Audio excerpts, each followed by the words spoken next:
had the privilege of, I have to be careful how I word this, had the privilege of talking, discussing, debating, whichever you want to call it, some stuff with an older gentleman. Now, when I say older, this is where I'm going to have to be careful. He'd be well into his 70s, if not into his 80s. And wonderful guy, loves the Lord. But it was interesting because as we talked and normally just go around and see him for what's just going to be 10 minutes, 15 minutes after work and at his engineering shop, and it normally turns into about me getting home at 9 o'clock or 10 o'clock at night. It's one of those sorts of relationships. And we got talking about it and about the Bible and all the scientific evidence and everything else that to prove the Bible to be correct and everything else. And I felt the Holy Spirit sort of challenged me a little bit, and him and I have got some different views on certain subjects. And we got to sort of a loggerhead situation where he was going one way and I was going the other. And I said to him, Jim, let me ask you this. If all the scientific evidence and the Bible ceased to exist tomorrow, would you still love God? If everything was taken away, would you still love God? And he looked at me with this expression of, well, that's a stupid question. And I said to him, because I can honestly say that if everything disappeared tomorrow, I would still love God and I would still serve God the same. I said, why? Because I've experienced God. And at that, this big, hard, tough engineer, been a roof shooter for half of his life, started to break down and cry. And at that point I realised, despite how much theoretical knowledge he had, and it's a lot, he's done years and years and years of study, he hadn't had an encounter with God. He hadn't had an experience with the Father.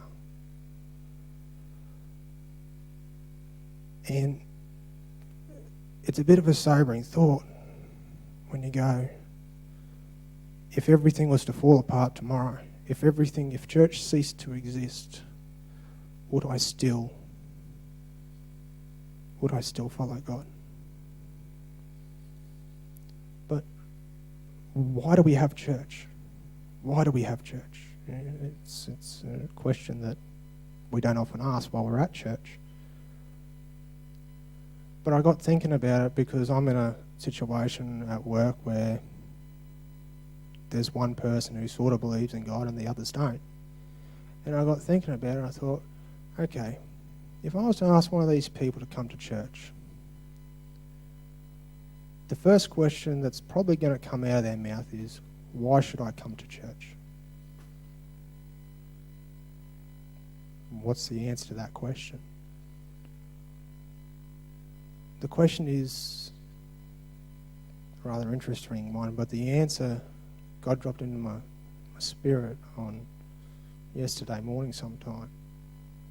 It was, the house of God should be a place for people to come and experience God, to experience his love. Because it's at the end of the day, without God, without his love, without his presence, this is just a building. We're just another QCWA. We're just another men's shed. We're just another group of people who are gathering together to spin yarns and enjoy each other's company. but for God. And you look back through the Bible and you look at anyone who was anyone in the Bible, they all had an encounter with God. They all had a point in time where they met God and their life turned. But as I was flicking, my head was running around in circles and doing its thing that it does. I got thinking about it. I thought, yeah, okay, we've got Abraham, we've got Moses, we've got David, we've got Paul in the New Testament, we've got Peter, we've got all these people. And I thought, oh, what about Solomon? And I thought, well, hang on a minute. Solomon sort of went off the rails. What happened here, God? And I started to think about it. He's the man that built the temple, like the temple, like there was nothing in the world that would ever compare to it. Like God gave him, when he first became king and he went out and prayed to God and said, hey God, I sort of need some help. You've given me this great responsibility and I really don't know what the heck I'm doing here. God said, name something and I'll give it to you. At that point in time, Solomon said, give me wisdom. God gave him wisdom and he blessed his kingdom more than probably any other kingdom the world has ever seen. Like silver was worthless. Like that's how much God blessed Solomon and his kingdom. But then Solomon walked away. And he went and followed all the other stuff that the world could offer. Sort of have to ask the question, why? God had blessed him so much, and like Solomon knew that God had blessed him. Like it wasn't like, oh well, this just happened. But I got thinking about this morning, and I went, why did Solomon go off the rails? What made Solomon different to anybody else? And there wasn't a real point in time in Solomon's life that there was ever any pressure. And pressure's a funny thing, because pressure does weird and wonderful things. I want you to imagine for a minute a sponge. That sponge is your life. Before you come to know Christ, you're rolling around in the dirt. And you get filthy from inside out, all over. When Christ comes along into your life, he's like a bucket of clean water. You get dunked in and on the outside it's like, I'm a new man. It's fantastic. But for anyone who's ever done any cleaning, and I haven't done much of it, just saying, if anybody saw our house, you would probably die, let alone before you walked in the door. Yeah, it is true. But what happens after you put a sponge or something like that into a bucket of water, then you pull it out and you squeeze it? What comes out? All the dirty stuff. It doesn't matter what you're surrounded by. Anybody can come to church. Anybody can look good on the outside. But what happens when the pressure comes? What comes out of you when you get squeezed? And I can say that I'm nowhere near perfect. One of my problems is my mouth. I have an inherent ability to pick up language. Doesn't matter where I go. And when you work with guys that curse and swear and carry on, that's not necessarily a good thing. About 12 months ago, I thought I had a reasonable lid on it, till I was up a tree. And an accident happened and got my finger jammed in a rope and it looked like I was going to lose it. in that moment, more profanities come out of my mouth than I even knew that I had in there. And I went, wow. Like, how good is it that God still accepts us, for one? But how far have I got to go? And with the pressure, it releases all this dirt and all this yucky stuff in our lives that nobody really likes to admit's down there. But at the same time, once that goes, it will allow space for more of God. And without the pressure, we don't get anywhere. If we constantly run from our troubles, if we run from our problems, we don't get anywhere. But if we allow God, if we are open and honest and we can say to God, God, I know I'm not perfect, but use me. I've had many a conversation with my mother about, why does this happen? I don't understand. And she says, well, you remember when you said, yeah, God, you can do whatever you need? You ever thought he might be trying to teach you something? Had a moment like that at work. Horrible job that I was doing about 3 weeks ago. And I was ranting and raving, wasn't swearing or anything. One of the other guys just said, have you ever considered it's character building? And it felt like God just got his face and his hand and went snap right across my face. And he was right. I went, okay, well, what are you going to do with it? Are you going to let it worry you? Or are you just going to go, okay, rightio, Father, let's keep going on. But I want to, all of that, it comes back to when God starts to squeeze, it starts to allow things to come. The thing is if you haven't had an encounter with God, that's when you get rocked. But if you've had an encounter with God, you can just go, rightio, Daddy, I'm hurting. I'm just going to crawl up into your lap. I'm just going to crawl up here and say, rightio, you're in control, Father. Do as you will. I'm going to trust you. And sometimes that's hard, and I apologise. I'm a little bit emotional. But sometimes it's really, really hard to trust Father when everything doesn't look like that it's going right. But then there's the little things that he does just to encourage you. He brings a hand of correction from time to time, but the little things. After church yesterday, not yesterday, brain's not working.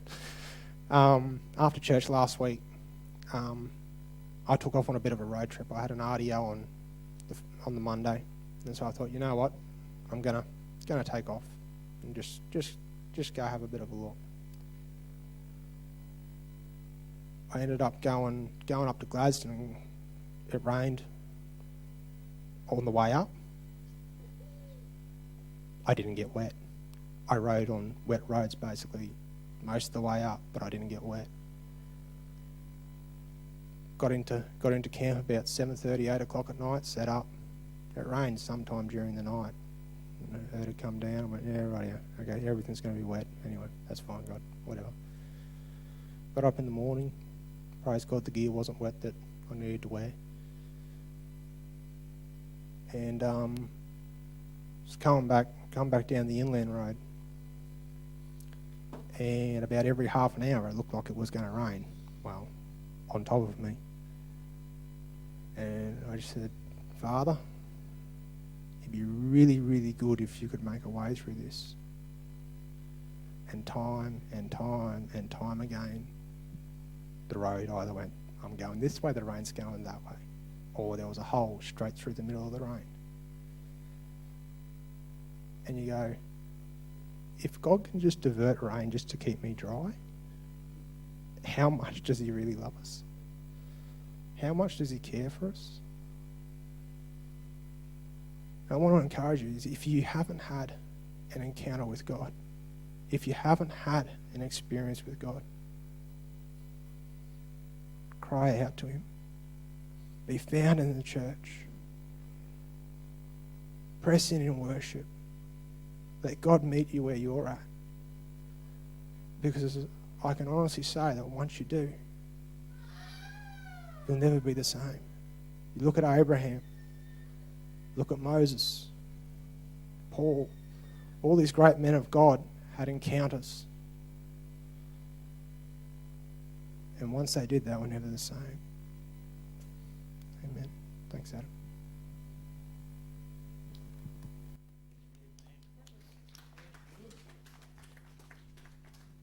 That was awesome, wasn't it? Hey, you know what I got out of that?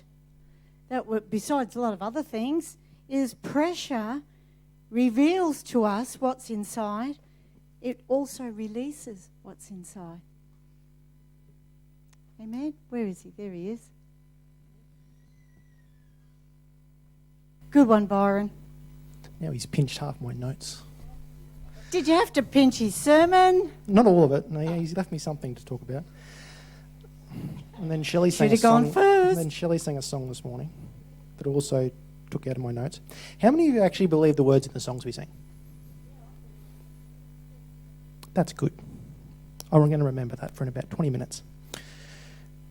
I've had songs going through my head all week, like literally all week. And for me, that is a little unusual, mainly because most of the songs at work are quite worldly. But every week, every morning, I wake up, got another song going through my head. Every day I get to work, I'm doing my work, I've got a song going through my head. Doesn't matter what the radio is playing. This morning, wake up, got yet another song going through my head. Do you realise how many songs we sing that actually have the words, either he is in control or God is in control? There is a lot, because I have had them going through my head all week. And Marilyn has full permission to wave or throw things at me if I start talking too fast, because apparently that is my problem up here. So I did a bit of digging. There's 5 basic points I want to bring up here. And the first one is we can believe God is in control, right? But if you believe that God is in control, that doesn't just affect you. That affects others. And there's two... Oh, geez, that's loud. And there's 2 examples I want to bring out here. One is in Judges 7:15 to 16. And this is about Gideon. So in a nutshell, just to summarise, he's already gone through the whole fleece test, the pulling down the altar of Baal, the going from however many thousands of men he had down to 300. And he gets to the point where he's getting ready to attack the Midianites. And God says to him basically, hey, look, if you're still not feeling up to this, take your servant, just run down to their camp and eavesdrop. And more or less, you'll be encouraged by what you hear, and then you can come back and you'll be good to go. My phone's decided to go into landscape mode, so now I can't read it. Okay, so Judges 7:15. When Gideon heard the report of the dream and its interpretation, he praised God. Then he went back to the Israelite camp and said, "Get up, for the Lord is handing the Midianite army over to you." He divided the 300 men into 3 units. He gave them all trumpets and empty jars with torches inside. He said to them, "Watch me and do what I do. Watch closely. I am going to the edge of the camp. Do as I do. When I and all who are with me blow our trumpets, you also blow your trumpets around the camp. Then say, for the Lord and for Gideon." Now, I'm not going to read the whole thing for lack of time, but they do this. The Midianites go into a panic. They run away. Israelites kill them. All that good stuff happens. He comes back and does a few other things, and we move on with the story. But Gideon had to trust. Now, that trust resulted in not only him being delivered, not only the 300 men being delivered, but all Israel being delivered. But when you don't trust, and we're going to go Genesis 16:12.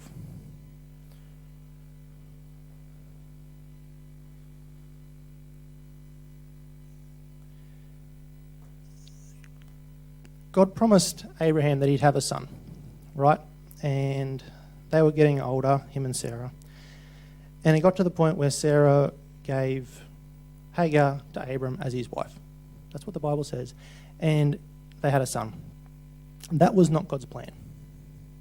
That there is basically a breakdown of trust in God to follow through his plan.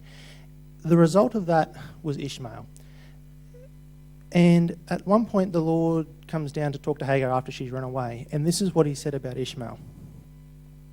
He will be a wild donkey of a man. He will be hostile to everyone, and everyone will be hostile to him. He will live away from his brothers. Some versions say he will live in conflict with his brothers, he will fight with his brothers, all that sort of stuff. Those brothers are Israel. That breakdown of trust didn't just affect Abraham and Sarah. That breakdown of trust affected 5 generations later, 10 generations later, 300 years later. The reality is go 5,000 years later and it's still a problem. Now, that doesn't mean that our breakdown of trust might affect something in 5,000 years. Let's hope the world isn't going to be here in 5,000 years. But that's not the point. The point is that us not trusting won't just affect us. It's going to affect others. So that's point 1. Believing that God is in control or trusting him doesn't just affect you. Point 2, knowing God is in control means trusting him when things seem to be going wrong. Daniel 6:16.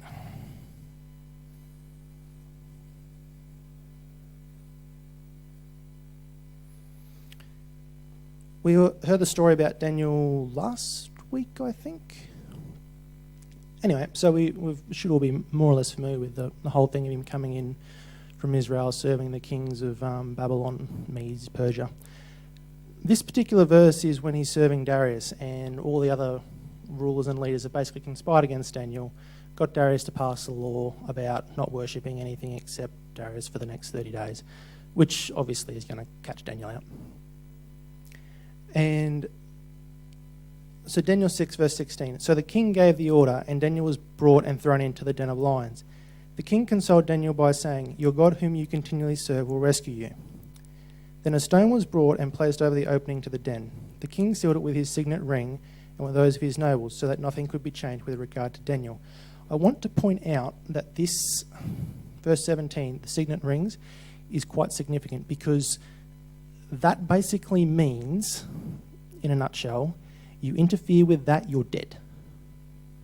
What that means is Daniel from that point cannot receive any human help at all. Nada, zilch. You go up to that thing, there's probably going to be someone there who is going to have no issues like stabbing you, cutting your head off, doing all sorts of nasty stuff that they did back then. But Daniel never loses his trust. And if we follow in verse 19, in the morning, at the earliest sign of daylight, the king got up and rushed to the lion's den. As he approached the den, he called out to Daniel in a worried voice, "Daniel, servant of the living God, was your God, whom you continually serve, able to rescue you from the lions?" And Daniel spoke to the king, "O king, live forever." My guess is Darius heard those 4 words, and he probably ran away with sheer excitement. Like he's heard voices from the den of lions. Like he's happy. Like, okay, come on, we need some people. Let's get this thing open, because he's the only one that can do anything about this. And the king was delighted and gave them an order to haul Daniel up from the den. So Daniel was hauled up out of the den. He had no injury of any kind because he had trusted in his God. I hate to say this, but if I was getting chucked into a den of lions, I would be classing that as situation going wrong. That's just my personal view. No doubt Daniel's probably thinking the same thing. Okay, God, this isn't really ideal. Like, okay, I get it. Yeah, could you get a nicer way? So instead he gets to spend a night with the pussycats, which is what they were for that night. They weren't the following morning when they chucked the other people in. But the flip side of that is 1 Samuel 13:8. Most of these points I have 2 examples for, and you'll start to see a pattern shortly. This is regarding Saul. Now, he's been coronated basically 7 days ago. Samuel's instructions were explicit. Go to Gilgal and wait 7 days until I come. Explicit instructions. Now, I actually read this passage fairly thoroughly yesterday, and it's quite intriguing because do you realise that from when he was coronated to that 7-day period, a lot happened in those 7 days? Like, they've been to Gilgal no less than twice, I think it is. They've reaffirmed the kingship in that time. They've summoned the Israelites twice. And this was back in the era you didn't have a car, you could go 100 k's an hour. Like, to assemble people was no mean feat. But anyway, he gets to the end of his 7 days. 1 Samuel 13:8. He waited for 7 days, the time period indicated by Samuel. But Samuel did not come to Gilgal, and the army began to abandon Saul. So Saul said, "Bring me the burnt offerings and the peace offerings." And then he offered a burnt offering. Just as he finished offering the burnt offering, Samuel appeared on the scene. Saul went out to meet him and to greet him. But Samuel said, "What have you done?" Saul lost his trust. He lost faith. He saw everyone else was losing trust and losing faith and went, well, this is bad. You know that pressure Byron was talking about a minute ago? Sometimes, if you're not careful, under that pressure you will crack.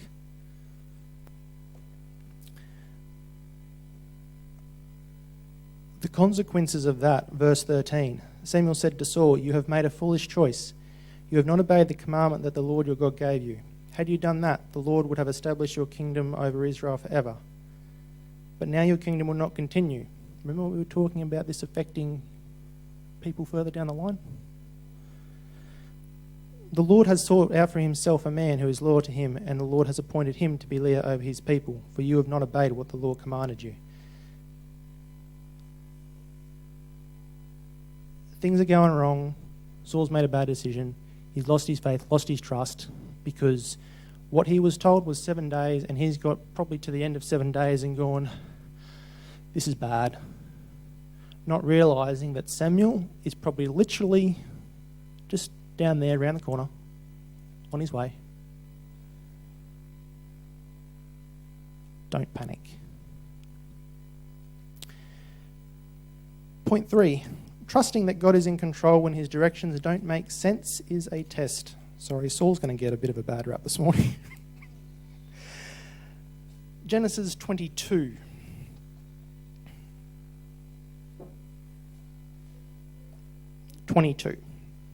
Chapter 22. And we're just going to start at verse 1. Sometime after these things, God tested Abraham. Notice that word, tested. He said to him, "Abraham, here I am," Abraham replied. God said, "Take your son, your only son, whom you love, Isaac, and go to the land of Moriah. Offer him up there as a burnt offering on one of the mountains which I will indicate to you." God had already promised Abraham that Isaac was going to be his heir. He was the one who Israel would be born through, so on and so forth, and he would be the fulfillment of all the promises. Abraham killing Isaac is a direct contradiction to that. It doesn't make sense. But you notice Abraham didn't lose his trust and his faith. Early in the morning, Abraham got up and saddled his donkey. He took 2 of his young servants with him, along with his son Isaac. When he had cut the wood for the burnt offering, he started out for the place God had spoken to him about. And we move a little bit further down. When they came to the place God had told him about, verse 9, Abraham built the altar there and arranged the wood on it. Next he tied up his son Isaac and placed him on the altar on top of the wood. Then Abraham reached out his hand, took the knife, and prepared to slaughter his son. But the Lord's angel called to him from heaven, "Abraham, Abraham." If I was the angel at that point, I'd probably be a bit panicky. Like, I hope this guy actually hears me and doesn't decide that now is a good time to not listen to anything else, because that would be bad. Here I am, he answered. When you're carrying out what God has told you to do, don't stop listening. Because if he's told you to do, especially in a scenario like this, if he's told you to do something because he's testing, there is a very good chance that something's going to stop that process at some point. And if we go into it like this, I really don't want to do this, but we're going to do it anyway. You can't hear anything up here. You've got to be listening. If we don't listen and we can't hear what he's saying, stuff's going to end bad. Verse 12, do not harm the boy, the angel said. Do not do anything to him.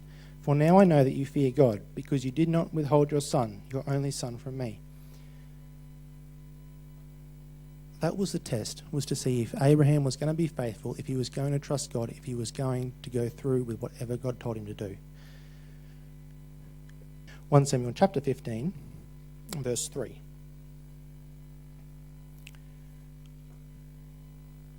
Samuel gives Saul another instruction. So go now and strike down the Amalekites. Destroy everything that they have. Don't spare them.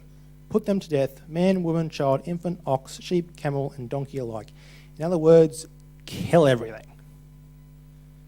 I can't remember what it's called, but there is a principle here. It was very similar at Jericho, where it's basically everything is set apart for destruction. And that is exactly what was happening to the Amalekites. I don't remember exactly what it's called. There is a term for it. But that's what they were instructed to do. We go down to verse 9 of 1 Samuel chapter 15. However, Saul and the army spared Agag. Agag was the king, along with the best of the flock, the cattle, the fatlings, and the lambs, as well as everything else that was of value. They were not willing to slaughter them, but they did slaughter everything that was despised and worthless. These guys had a bit of an example too, because does anyone remember what happened with Joshua and the Israelites at Ai? After God told them to get rid of everything at Jericho, destroy everything at Jericho, and they didn't follow that. And what happened? They got their butts whooped at Ai, and basically then went back to God with what happened. So Saul and his army had actually a historical example. Like, if you get commanded to wipe something out, you better do it properly. Then verse 10, then the word of the Lord came to Samuel. I regret that I have made Saul king, for he has turned away from me and has not done what I told him to do. And if we go down to verse 13, Samuel came to him. Saul said to him, may the Lord bless you. I have done what the Lord said. Samuel replied, if that is the case, then what is the sound of sheep in my ears and the sound of cattle that I hear? Saul said, they were brought from the Amalekites. The army spared the best of the flocks and cattle to sacrifice to the Lord our God. Now, I don't know if this was actually the case or if this was convenient at the time because he was talking to Samuel. My guess is it's the latter, but I'm not judging. Then Samuel said to Saul, wait a minute, let me tell you what the Lord said to me last night. Saul said to him, tell me. And we'll get on to that in a minute. The test for Saul there, he'd already flunked one. The test for Saul there was to follow, back then, what would have been a simple instruction. This is for the people of that day. This is not rocket science. Go down there, kill everything. Back then, that's what they spent half their life doing. This wasn't difficult.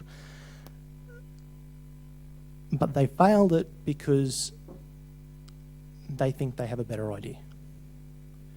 When God asks you to do something, don't think you have a better idea. It's never going to end well. And when you think you have a better idea, and then you decide that my idea is better than God's, and you go through with that, Does anyone know what that's called? Top of the class, disobedience. Treason. Chris is like, we're going one step further. Which brings us to point 4. There's a pattern that's been happening in all these examples so far. Trusting that God is in control will result in obedience. You look at Gideon, you look at Daniel, and then you look at Abraham with Isaac.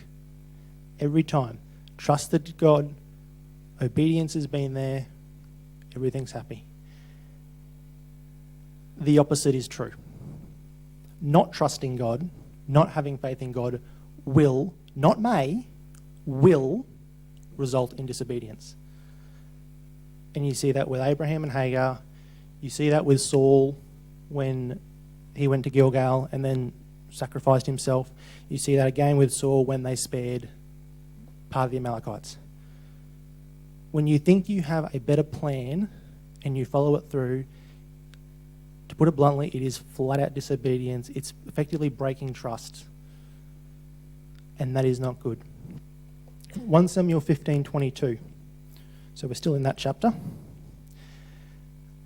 Samuel said, "Does the Lord take pleasure in burnt offerings and sacrifices as much as he does in obedience? Certainly, obedience is better than sacrifice. Paying attention, i.e. listening to what he's saying, is better than the fat of rams." Now, coming down to treason and what Chris said a minute ago. For rebellion is like the sin of divination, and presumption, for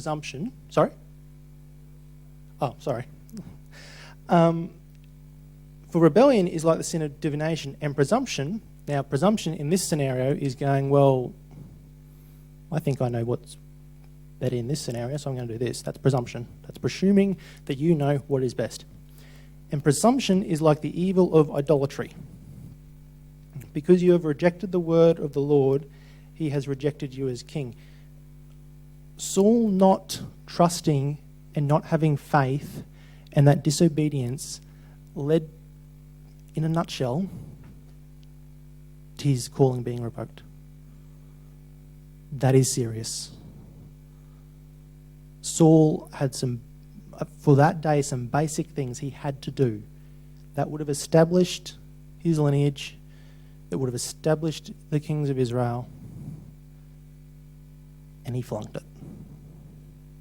As we would say at work, he had one job. That was it. And then Saul said to Samuel, "I have sinned, for I have disobeyed what the Lord commanded and what you said as well. For I was afraid of the army, and I followed their wishes."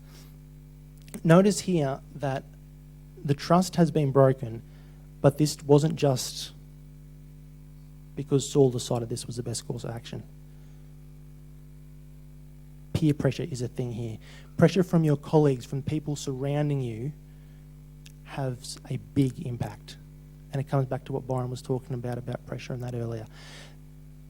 Don't discount how much that will affect you. If you get yourself into a situation where you've got people around you that are trying to pull you in one direction, the best thing you can do is not ignore it. If you just crawl up and go into your hole and try and get through it yourself, I can tell you right now you will fail. The best thing you can do is get around other people, like your church family, who can pull you back in the right direction. It's a balance. We all have to work. We all have real lives. But if all we ever do is stay around our work colleagues and that are pulling us in one direction, and we never get balanced out by the people that can encourage us and help us and pull us back in the other direction, you are going to go this way. Why? Because it's easier to go down than it is to go up. Hayley, can I borrow you for a second? And this is something that's going to be interesting to demonstrate. Okay.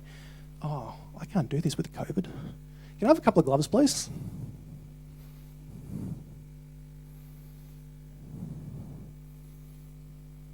No, but he's bigger than me. It doesn't work. Pastor Brian's worked out what I'm doing. Okay, Hayley, I need you to put the glove on because we're doing this COVID safe.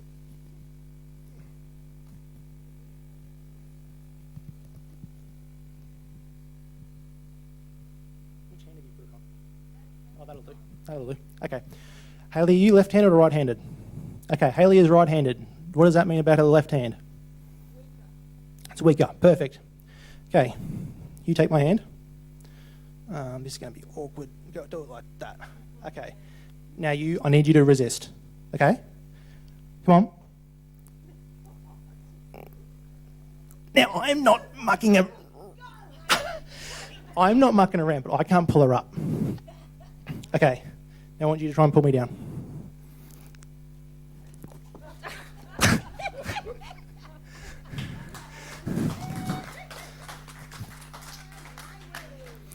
It is far easier to pull someone down than it is to pull them up. And that's why that balance needs to be there. I have to get my breath back after that.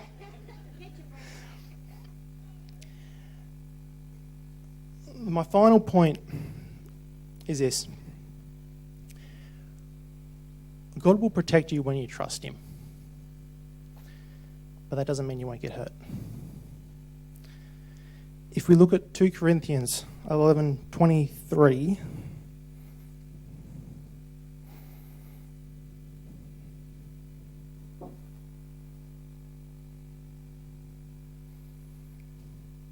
this is Paul speaking. Now, of all the people in the Bible, Paul's got to be right up there with those people that trusted God. And he knew that. And 2 Corinthians 11:23 said, "Are they servants of Christ?" This is Paul speaking. And he actually says, "I am talking like I am out of my mind. I am even more so, with much greater labours and with far more imprisonments, with more severe beatings, facing death many times. 5 times I received from the Jews 40 lashes less one. 3 times I was beaten with a rod. Once I received a stoning. 3 times I suffered shipwreck. A night and a day I spent adrift in the open seas. I have been on journeys many times, in danger from rivers, in danger from robbers, in danger from my own countrymen, in danger from Gentiles." Just saying there's a lot of dangers here. "In dangers in the city, in dangers in the wilderness, in dangers at sea, in dangers from false brothers, in hard work and toil, through many sleepless nights, in hunger and thirst, many times without food, in cold and without enough clothing. And on top of all that, there is daily pressure on me of my anxious concern for all the churches." Paul's faith and trust in God, I'm not going to say was second to none, because there's probably some that are right up there too. But he's sort of like top 5, top 10 definitely out of everyone in the Bible. And there is some giants in the Bible in that department. And that's what he went through. Just trusting did not mean that he got to walk through life, get up in the pulpit, this is the gospel, I'll take some of your money, and now I'm off to the next city. It was usually out on the street, preaching, getting beat up and kicked out of town. Next city. Preaching, all the believers getting together and putting you in a basket and lowering you over the wall because the king's decided he doesn't like you and he's coming to get you. Telling the captain and ship crew and everything, stay in Crete, don't go out. But no, we are going to push forward, and got shipwrecked. Got bitten by a snake just to top it all off. And the entire time, he doesn't break his trust. He doesn't lose faith. And he continues his race. And that's exactly what we have to do.